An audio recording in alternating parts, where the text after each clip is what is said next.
हमने जो पहला वीडियो था उसमें लेटर राइटिंग देखी थी, उसमें मैंने आपको फॉर्मल लेटर का जो स्ट्रक्चर था, बॉडी स्ट्रक्चर को दिखाया था, बताया था, समझाया भी था। अब हम जो है जो सेकेंड टाइप ऑफ लेटर है वो है जॉब एप्लीकेशन। वो भी इसमें आता है आपको 12th स्टैंडर्ड में जॉब एप्लीकेशन कितने मार्क्स में पूछते हैं, 10 मार्क्स में पूछते हैं। तो आपको ये पूरा जो जॉब एप्लीकेशन का स्ट्रक्चर है मैं आज समझाने वाली हूँ, और आपको क्या क्या लिखना है, कैसे लिखना है, वो भी हम आज एग्जाम्पल के साथ समझेंगे। सबसे पहले मैंने आपको जैसे बताया था लेटर राइटिंग में, सबसे पहले लेटर राइटिंग में क्या आएगा, सेंडर का नाम आएगा, उसके बाद एड्रेस आएगा, उसका एड्रेस के बाद जो उसको डेट आएगी, डेट के बाद वो जिसे भेज रहा है रिसीवर का उसका नाम आएगा, और उसके बाद आप जो भी लेटर में लिख रहे हो आपका मेन कंटेंट है, सब्जेक्ट है, वो सब भी हम सेम इसी में लिखेंगे। मैंने यहाँ पे डायरेक्ट बायोडाटा से लिखा है क्योंकि मैंने आपको लेटर राइटिंग की जो है वो पहले समझाया है पूरा फॉर्मेट, इसलिए मैं आपको यहाँ से सिर्फ जॉब एप्लीकेशन का मेन जो है वो समझाऊंगी। जैसे आपने लेटर राइटिंग में लिखा है वैसे ही आप सब कुछ पहले लिखेंगे, sender's address, date, receiver's address, salutation और जो मेन कंटेंट है, बॉडी ऑफ स्ट्रक्चर, वो सब आप लिखने के बाद उसके बाद आप बायोडाटा से शुरू करेंगे। बायोडाटा में आप क्या लिखेंगे, पर्सनल डिटेल्स। अब आपकी खुद की पर्सनल डिटेल्स है, उसमें क्या आएगा, नेम आएगा, एड्रेस आएगा, डेट ऑफ बर्थ आएगा, फादर्स नेम आएगा, नेशनलिटी आएगा, लैंग्वेज नोम, हॉबीज, फिर आपकी जो हॉबीज हैं, टेलीफोन नंबर है, फोन नंबर है, वो आप इस सब में बायोडाटा में डालेंगे। वो सब यानी इसको हम क्या बोल सकते हैं, एक प्रकार की रिज्यूम बोलते हैं, उसमें हम ये सब लिखेंगे। उसके बाद आप जब बायोडाटा कंप्लीट कर लेते हो अपने, तो उसके बाद आपको एजुकेशनल क्वालिफिकेशन का एक टेबल बनाने का होता है। उस टेबल में क्या लिखने का होता है, सबसे पहले तो आपने एजुकेशन कितना आपने क्या क्या अभी तक किया है एजुकेशन, उसके लिए नेम ऑफ एग्जामिनेशन कि आपने कौन सी दी है, HSC, HSC या फिर आपने BA BCom क्या किया है, कौन सी डिग्री की है, वो आप यहाँ पे नेम लिखेंगे। उसका नेम ऑफ बोर्ड और यूनिवर्सिटी मीन्स कि आपने कहाँ से किया है, कौन से बोर्ड से किया है, कौन से यूनिवर्सिटी से किया है। फिर इंस्टीट्यूशन का नाम लिखेंगे मीन्स कि आपने कौन सी कॉलेज, पर्टिकुलर कॉलेज से किया है। फिर ईयर ऑफ पासिंग मीन्स से कौन से ईयर में आपने पास किया है, और परसेंटेज आपको कौन से एग्जामिनेशन में कौन कितने परसेंटेज मिले हैं, वो आप एक टेबल बना के उसमें ये पूरे जो है वो लिखेंगे। अब एजुकेशन क्वालिफिकेशन आप लिख लेंगे। उसके बाद एक्सपीरियंस आएगा।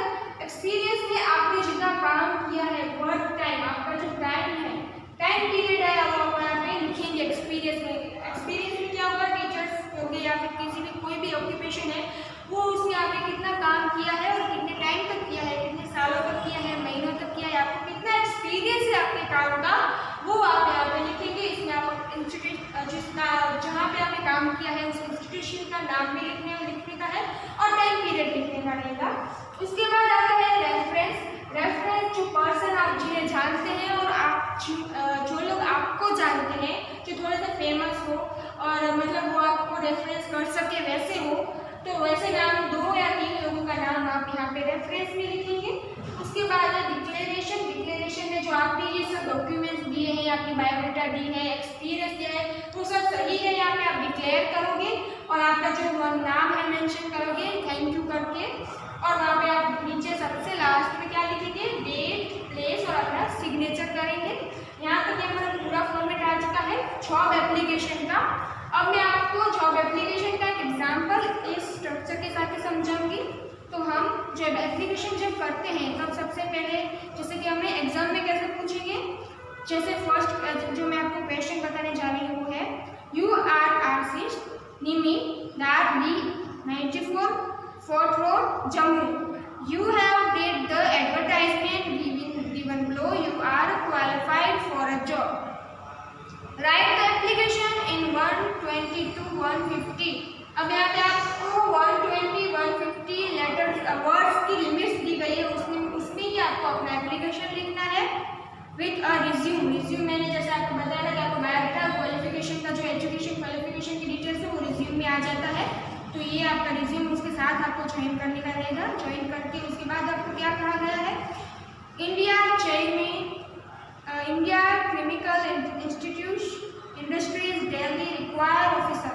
अब यहाँ पे एक रिक्वायर है ऑफिसर की, किसमें, इंडस्ट्री है जो केमिकल की, उसमें। Qualification BCom, experience minimum 4 year, job requirement maintain books of accounts, preparation of balance sheets etcetera salary based in the industry apply to managing director ICIB 12 Barakhamba road New Delhi. अब यहाँ पे हमें दोनों का एड्रेस दिया गया है, सेंडर का भी और रिसीवर का भी। वो हम जैसे मैंने बोला था कि पहले सेंडर का एड्रेस आएगा, फिर आप डेट जो है वो जब आप पोस्ट कर रहे हो, आप दे रहे हो तब उसकी डेट, उसके बाद आएगा रिसीवर का एड्रेस, उसके बाद आप सैल्यूटेशन लिखेंगे कि डियर सर या मैडम, आपको जो भी लिखना हो वो। उसके बाद आप सब्जेक्ट लिखोगे, कौन सी पोस्ट के लिए आप अप्लाई कर रहे हो, बीच में सब्जेक्ट लिखोगे, 8 to 6 और 8 to वर्ड में लिखेंगे। उसके बाद विथ रेफरेंस एडवर्टाइजमेंट आप जो फर्स्ट जो बॉडी ऑफ स्ट्रक्चर था, मैंने आपको 3 पैराग्राफ बताया था, वो आप लिखोगे कि आपको किस पोस्ट के लिए किया है, क्यों किया है, आपकी क्वालिफिकेशंस क्या है, उसमें थोड़ा थोड़ा सब डिटेल्स डाल के मेन कंटेंट, और उसमें लास्ट में कंक्लूजन और योर फेथफुल या थैंक यू ऐसा करके आपका नाम और सिग्नेचर वो डालेंगे। उसके बाद हमारा जो मेन पोर्शन है रिज्यूम का, वो है बायोडेटा, वो पर्सनल डिटेल्स का आएगा। जैसे इसने लिखा है, अगर आप गर्ल हो तो आप इसमें 2 नाम दिए हैं, आशीष और निमी। आप गर्ल हो तो निमी चूज करेंगे, बॉय हो तो आशीष। अब हम यहाँ पे बायोडेटा में नेम लिखेंगे आशीष जोशी, यहाँ पे बॉय का है, इसलिए हम लिखने वाले हैं। फादर्स नेम है मिस्टर मनी जोशी, DOB मतलब कि डेट ऑफ बर्थ है उसकी लिखी है, फिर एड्रेस लिखा है, फिर उसकी नेशनलिटी लिखी है। हम इसमें ज़्यादा इंक्लूड कर सकते हैं, लैंग्वेज जो हमें जानते आती है वो लिख सकते हैं, हॉबीज लिख सकते हैं, अपनी मोबाइल नंबर है, टेलीफोन नंबर है, वो भी हम इसमें इंक्लूड कर सकते हैं। उसके बाद आता है एजुकेशन क्वालिफिकेशन, तो उसमें एकेडमिकल क्वालिफिकेशन में क्या लिखेंगे, जैसे कि इन्होंने लिखा है examination board university institute of name या ईयर और पासिंग और परसेंटेज आपको लिखना है। वैसे ही इन्होंने किया है AISSE, वो उन्होंने CBSE बोर्ड से किया है, उन्होंने इंस्टीट्यूट ABC इंग्लिश स्कूल से जो भी किया है वहाँ से किया है, उनको परसेंट आए हैं 94। अब ऐसे उन्होंने 3 जो है डिग्री हासिल की, उन्होंने रिफर किया हुआ है। आपको भी अपनी डिग्रीज और जो क्वालिफिकेशन है इन एजुकेशन क्वालिफिकेशन में रिफर करने हैं। इसमें आपको name of board, institute, year of passing और परसेंटेज लिखनी ही है और उसका टेबल बनाना है। अब यहाँ पे है वर्क एक्सपीरियंस, इसमें क्या लिखा है उन्होंने लिखा है I have been working as an assistant accountant officer at Amity school Noida for 4 year. जितना एक्सपीरियंस मांगा है उतना ही उन्होंने एक्सपीरियंस लिखा है कि मैंने 4 साल तक काम किया हुआ है। उन्होंने टाइम पीरियड बताया है 4 ईयर और यहाँ पे उन्होंने बोला है इंस्टीट्यूशन का नाम भी दिया है।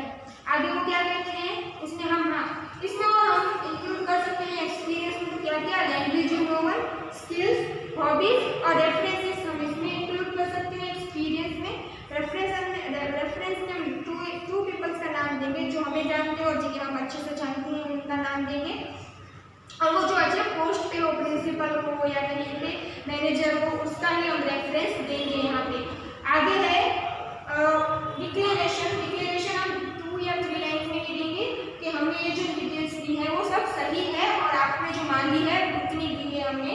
लास्ट में आपका डिक्लेरेशन का फिनिश होने के बाद डेट और सिग्नेचर इतना आएगा और यहाँ पे आपका एप्लीकेशन है वो पूरा होता है। तो आज हमने जॉब एप्लीकेशन के बारे में पढ़ा और लेटर राइटिंग के और भी बहुत सारे टाइप्स हैं वो हम नेक्स्ट वीडियो में पढ़ेंगे। और आप जब भी जॉब एप्लीकेशन अप्लाई करते हो तो आपको यही फॉर्मेट फॉलो करना है जो मैंने आपको बताया है। और आपको जो ये एग्जामिनेशन में 10 मार्क्स का होता है तो फॉर्मेट इसका 2 मार्क्स में